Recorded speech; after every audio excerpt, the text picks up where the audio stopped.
Hi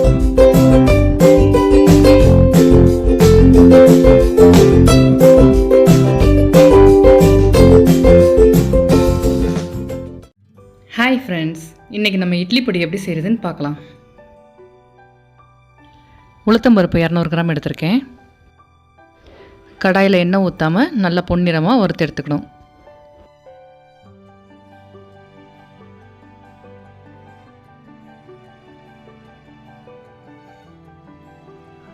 பாருங்கள், நல்லா பொன்னிறமாயிடுச்சு. இப்போ ஒரு தட்டில் எடுத்து வச்சுக்கலாம். கடலைப்பருப்பு 150 கிராம் எடுத்திருக்கேன்.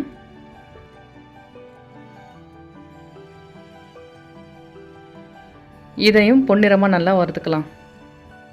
இதையும் தட்டில் போட்டுடலாம். 25 காஞ்ச மிளகாய் எடுத்திருக்கேன். அதையும் லேசாக வறுத்துக்கலாம்.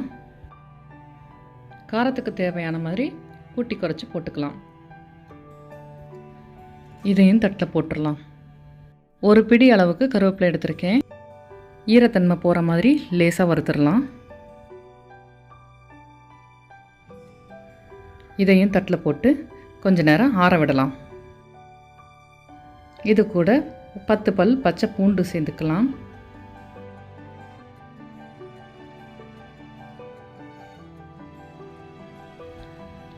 பெருங்காயம் 1/2 ஸ்பூன் சேர்த்துக்கலாம்.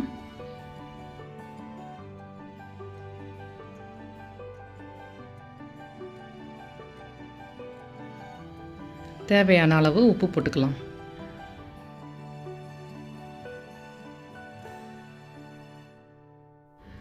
நல்லா ஆறிடுச்சு. இதை இப்போ மிக்ஸி ஜாரில் போட்டு கரகரப்பாக அரைச்சி எடுத்துக்கலாம்.